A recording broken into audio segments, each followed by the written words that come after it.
Hi everybody, today we are going to see about Cobra effect. When good intentions backfire, it is called Cobra effect. The Cobra effect, also called as perverse incentives, describes unintended negative consequences when a reward or incentive is offered to solve a problem. Cobra effect.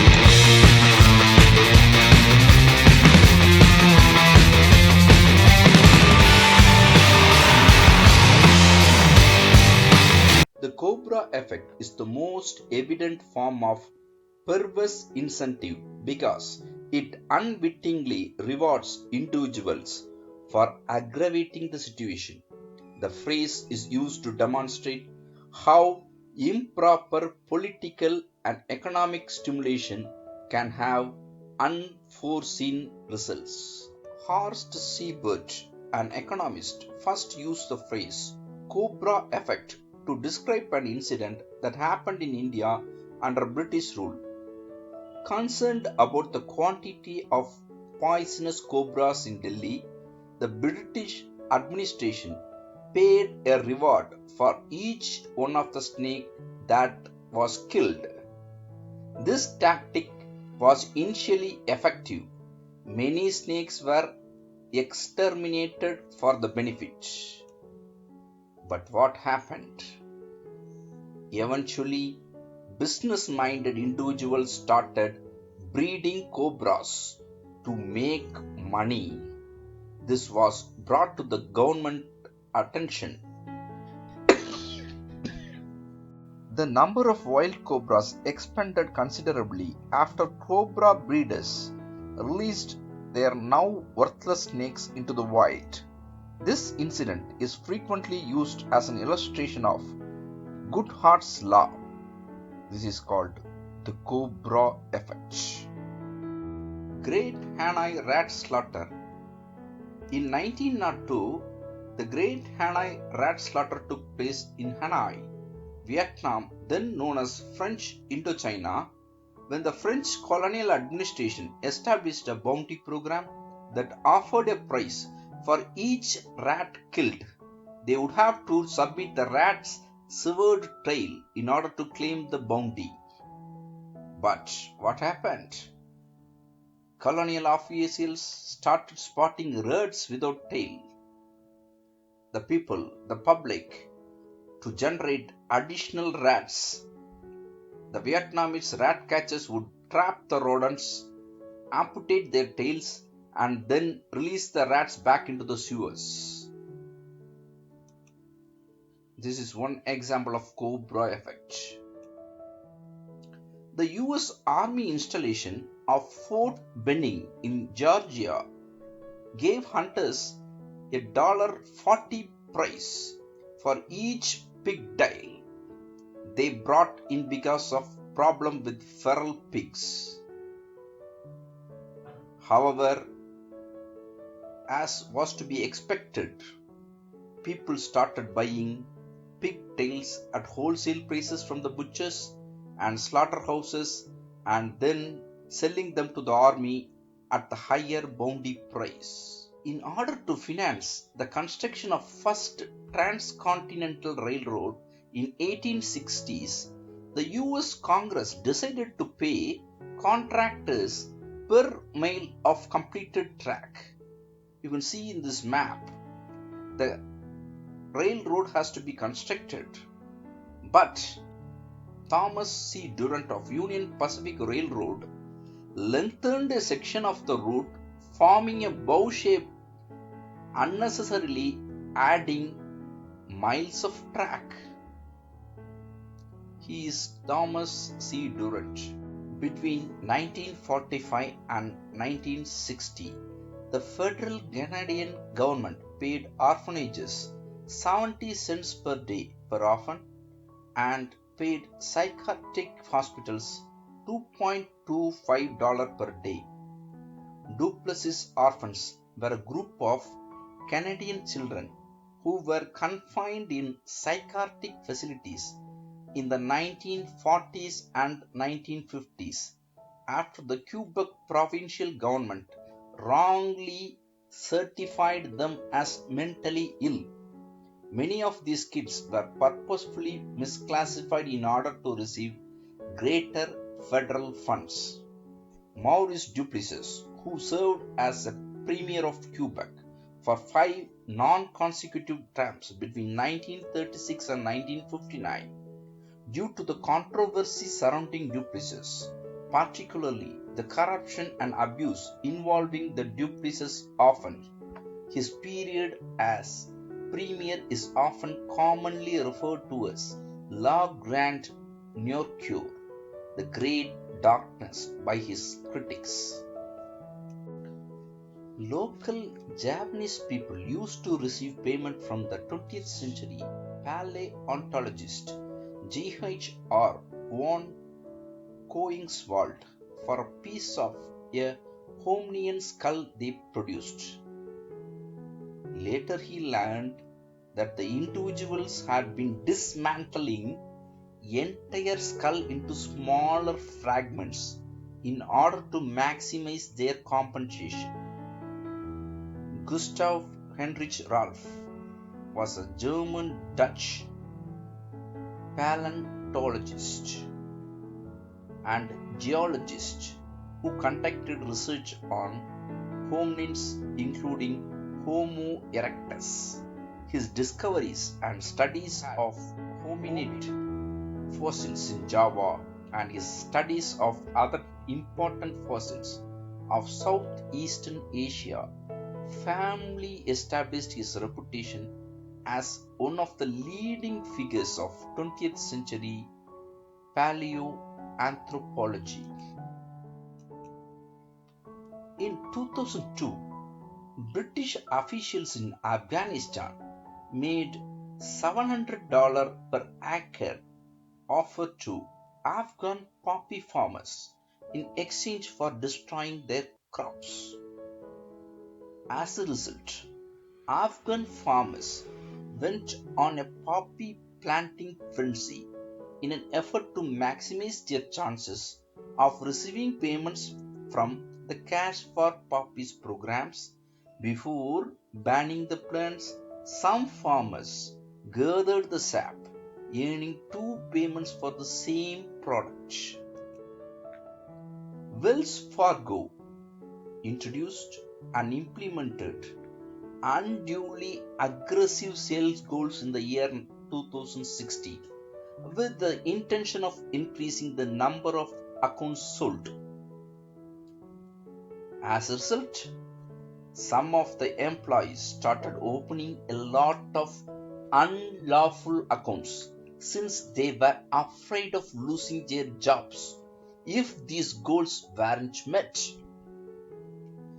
Millions of bogus saving and checking accounts were opened on behalf of Wells Fargo customers without their knowledge, sparking the Wells Fargo cross-selling scandal. After many regulatory agencies, including the Consumer Financial Protection Bureau (CFPB), fined the corporation a total of US $185 million as a result of the illegal activities. Word of the fraud spread extensively in late 2016 on social media. By the end of 2018, the corporation subjected to additional civil and criminal lawsuits totaling $2.7 billion. Even as late as November 2002, Wells Fargo and former bank executives are still suffering legal, financial, and reputational repercussions from the creation of these false accounts. Online retailer Vitaly Barker discovered that customer reviews of his eyeglasses for sale website Decor My Eyes, posted elsewhere on the internet, actually increased traffic to it because the volume of links pushed the site to the top of the Google searches. He so made a point of responding angrily with insults, violent threats, and other forms of harassment to consumer complaints about the subpar goods they received and or incorrectly filled orders. Although serving two separate sentences in US federal prisons on crimes related to them, Boker continued similar actions over the course of following 10 years under various names. The goal of funding fire departments based on the volume of fire calls is to reward fire departments that put in most effort. But ironically, it might deter them from fire prevention measures. It might deter them from fire prevention measures, which would increase the number of real fires. Gun buyback program. A program to buy back privately held weapons is known as gun buyback program. The reduction of illegal gun sales is the intended objective of these programs. Via a buyback scheme, citizens might sell their own weapons to the government without running the risk of legal repercussions. When purchasing firearms on behalf of the government, local police were typically the agents making the purchases, with the goal of rapidly handing them in for the cash return. Several residents of locations with gun buyback programs have 3D printed numerous cheap parts that meet the legal definitions of a firearm, and they got the money. Old residences can no longer be sold. That is the order given by the government. That is, the historical places cannot be sold or altered because the government policy to designate them as historical properties, which encourages preservation of the buildings. The promised compensation, however, was sometimes much less than the true market value of the land or property. So what happened? People started burning their houses. More historic properties were destroyed in the months that followed as the frequency of fire increasing in the areas that implemented the scheme. This is a very good example for Cobra effect.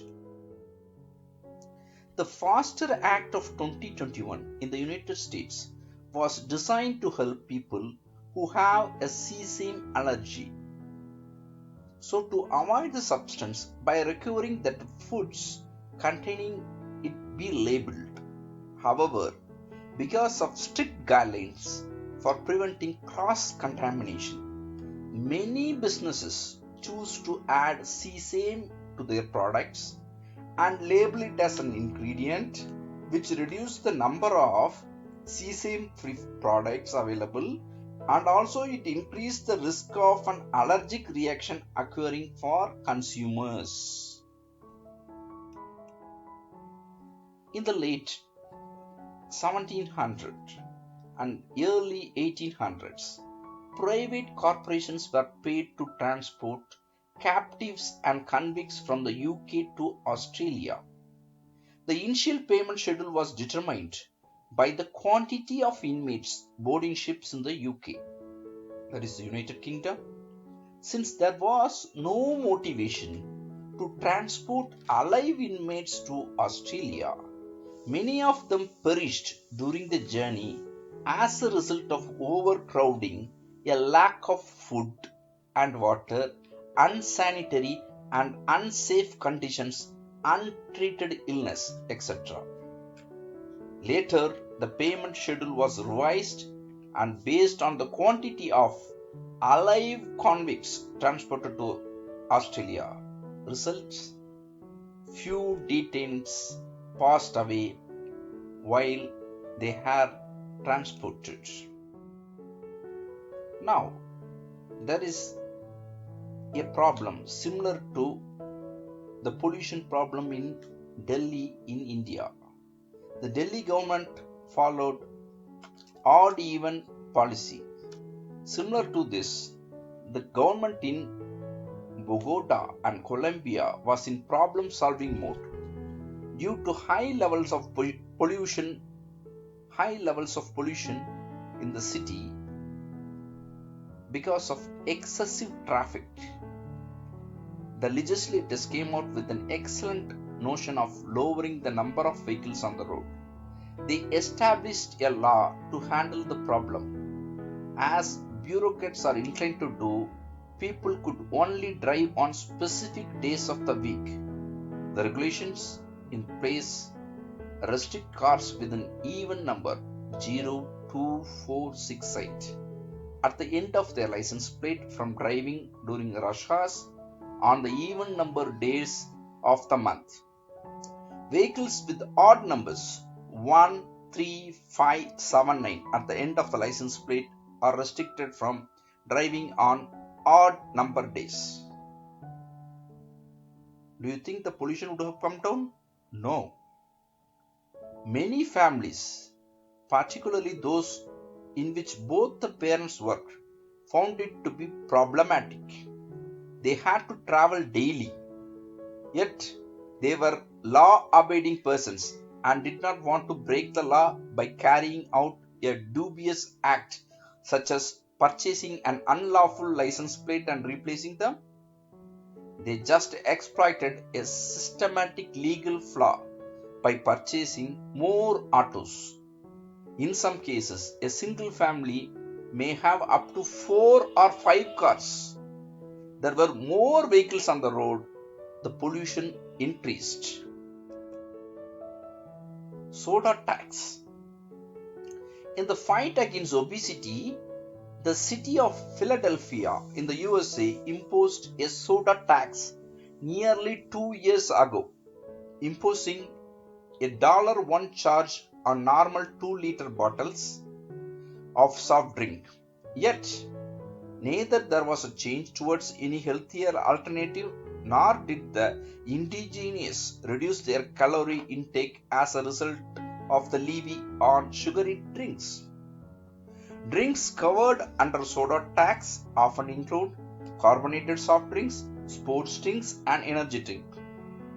Instead, majority of them just traveled outside the city to shops where they could get the same colas without paying the tax. Yet the poorest customers paid more since they could not afford to drive outside the city to acquire their drinks. Ultimately, the city lost money from reduced sales while the lower caste society paid more.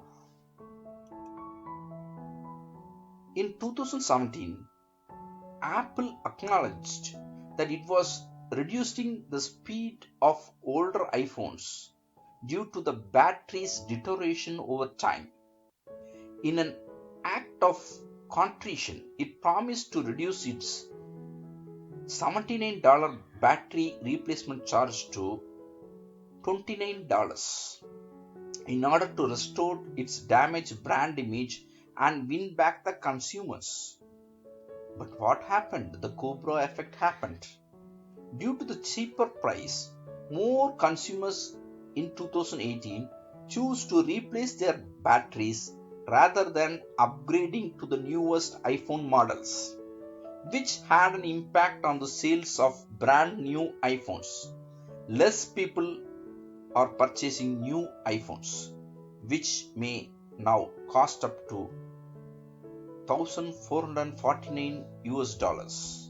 As iPhone batteries have become more affordable and simple to replace, people started using this rather than buying new phone.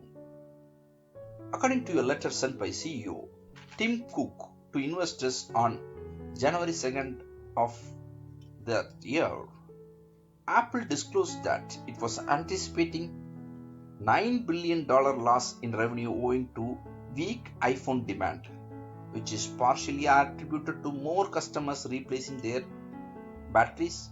The decline in iPhone sales can be linked to a number of external factors. There is better Chinese phones, better Android apps, etc. But the battery replacement plan originated within. If those in authority had given it more thought, and had protected this program from the Cobra effect, it might have been managed better. An automobile that was advertised as the cheapest car generated a lot of early attention, but they forgot to dig further. But it never got going. Subsequently, Ratan Tata acknowledged the phrase that became synonymous with the nano. The cheapest car was the cause of this idea failure. In India, purchasing an automobile signifies social status and distinction. If someone has a car, they are assumed to be settled and successful. But the use of the word cheap in its marketing strategies ruined everything. Positioning of Tata Nano is the main cause of the failure. The business neglected to consider used car competition as well. For the same consumer group, used cars, that is the second-hand cars from other manufacturers that were significantly superior in terms of quality, space, mileage were available at the same or lower cost than Nano. Tata Nano, the once proclaimed cheapest car in the world, appears to be a standstill as demand and production are trickle. Tata Motors closed the plant as a result of weak demand. The next time you or your team have a wonderful idea, get your clever people in a room and consider the Cobra effects before putting the concept into action.